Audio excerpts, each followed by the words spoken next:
Good morning students. तो आज लेते हैं major causes of noise pollution. Pollution के मुख्य क्या कारण हैं? तो हम देखते हैं आज वर्तमान में साउंड ऑफ व्हीकल्स। ये बहुत सारे व्हीकल्स दिखाई दे रहे हैं फिगर्स में। इनकी साउंड से नॉइज पोल्यूशन हो रहा है। Explosions including bursting of crackers. जैसे आप फेस्टिवल वगैरह होते हैं, दिवाली है, आप बहुत सारे क्या करते हैं, क्रैकर्स फोड़ते हैं। तो वहाँ जब नॉइस पोल्यूशन होते हैं। साउंड ऑफ मशीन्स, बहुत सारी मशीन्स हैं जो काफ़ी साउंड प्रोड्यूस करती हैं फैक्ट्री कारखानों में। इनसे भी क्या होता है, नॉइस पोल्यूशन होता है। अदर कॉजेज हैं sound of loud speakers. Loud speaker आजकल बजते रहते हैं गली मोहल्लों में, तो उनका भी योगदान है इसमें। Playing transistor radio at high volume.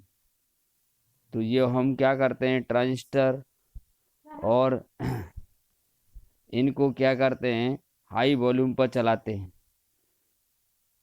Sound of kitchen appliance. Kitchen के अंदर जूसर है, मिक्सर है, ग्राइंडर है, ये भी क्या करते हैं, बहुत भारी साउंड प्रोड्यूस करते हैं। तो इनसे भी क्या हो रहा है, नॉइस पोल्यूशन हो रहा है। Sound of desert coolers. गर्मियों के दिनों में कूलर्स है, एसी है, ये चलते हैं, ये भी क्या करते हैं, साउंड प्रोड्यूस करते हैं। तो ये सारे क्या हैं, कॉजेज हैं। अब देखते हैं harm of noise pollution. Noise pollution के क्या हार्मफुल इफेक्ट होते हैं। तो लेक ऑफ स्लीप। इसमें ऐसे वातावरण में रहने वाले इंसानों को क्या करते हैं, नींद नहीं आती है। नींद आने में कमी आ जाती है, उनको बेचैनी रहती है। हाइपरटेंशन। हाइपरटेंशन में क्या होता है, हाई ब्लड प्रेशर रहता है, बेचैनी रहना।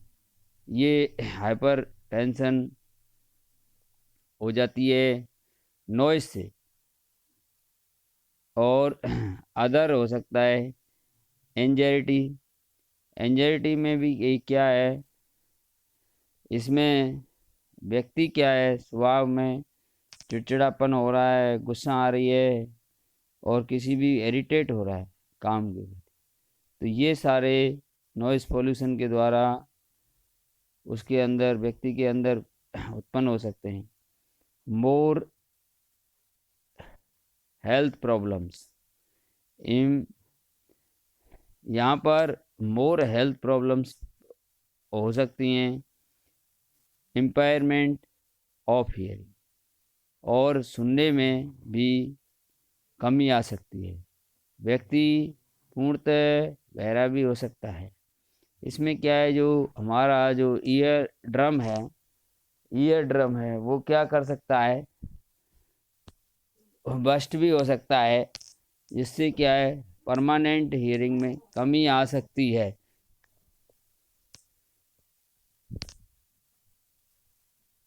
Major to limit noise pollution. Noise pollution को कम करने के क्या उपाय हो सकते हैं? तो यहाँ देख रहे हैं हम कम करने के उपाय। Silence device must be installed in aircraft engine vehicle etc. यहाँ पर हमें क्या करनी है, साइलेंस, जैसे साइलेंसर लगा हुआ गाड़ी में वो इसी काम करता है, तो साइलेंसिंग डिवाइस का हमें उपयोग करना चाहिए एयरक्राफ्ट इंजनों में, व्हीकल्स में। All industries should be located outside of the city. सारी जो इंडस्ट्री हैं, उद्योग, फैक्ट्री, कारखाने हैं, वो अपने जो सिटी है उनसे दूर लगाने चाहिए, क्योंकि वहाँ पर क्या होता है, आउटसाइड में कम पब्लिक होती है, पोल्यू तो यहाँ पर पॉपुलेशन कम है, तो पॉल्यूशन क्या होगा, कम होता है, यानी व्यक्तियों पर उसका असर कम पड़ेगा। Use of automobile horn should be minimise.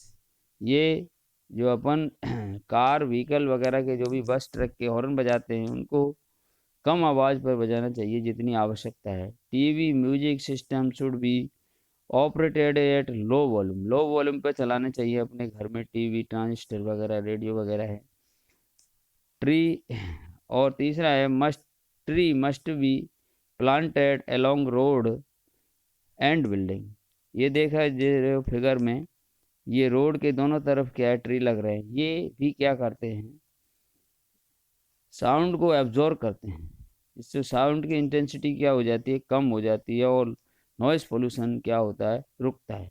यहाँ व्हीकल चलते हैं तो ये ट्री क्या करते हैं, उस साउंड को क्या कर देंगे, एब्जॉर्ब करते हैं। इससे क्या है, उसकी इंटेंसिटी कम हो जाती है।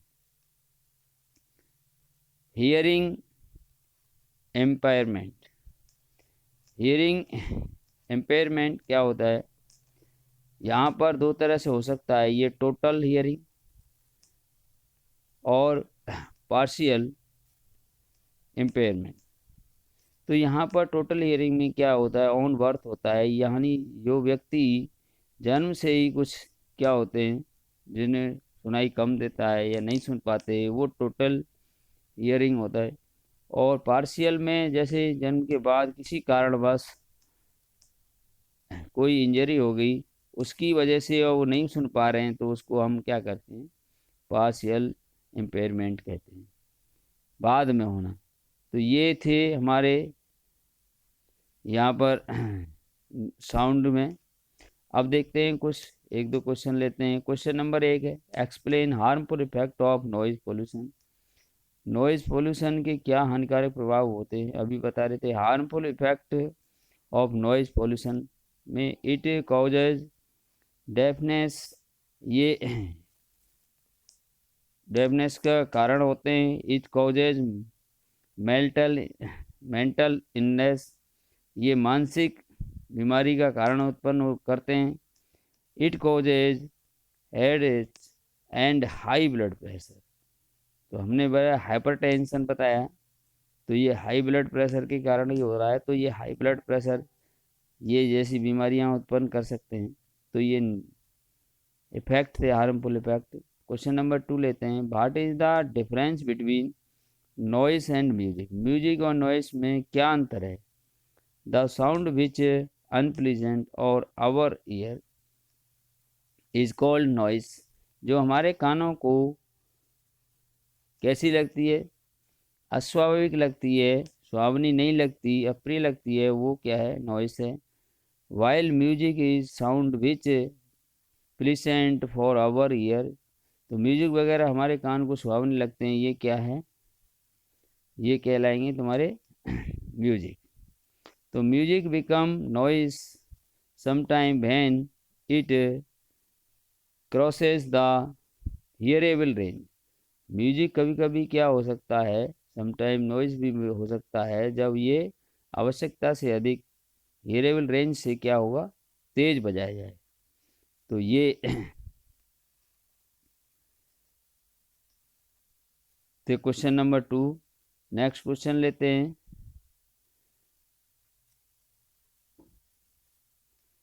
Question 3, lighting of thunder take place in the sky at the same time.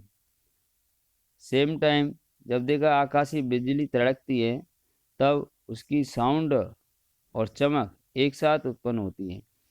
Eight the same time distance from use, और सेम डिस्टेंस पे होती है। लाइटिंग इज सीन अर्लियर, जबकि हमें जो चमक है वो पहले दिखाई देती है ठंडर की। And thunder it hurt heard later, और हमें उसकी जो साउंड है वो बाद में सुनाई देती है। ऐसा क्यों होता है, जब बिजली कड़कती है ना आकाश में, तो हम चमक पहले दिखती है और आवाज़ बाद में दिखाई देती है। तो the speed of light is more than the sound. तो जो साउंड की जो स्पीड है वो तो कम है, और लाइट की स्पीड भी 3 × 10⁸ बताई, बहुत ज़्यादा है साउंड से। तो due to more speed more speed of the light reach us before the sound. So lightning is seen earlier and thunder is heard later. तो ये थंडर हमें हियर्ड सुनाई देती है बाद में, क्योंकि इसकी क्या है, साउंड की आवाज़, साउंड की जो स्पीड है वो कम है। Thank you, have a nice day. आज के लिए इतना ही, मिलते हैं नेक्स्ट वीडियो।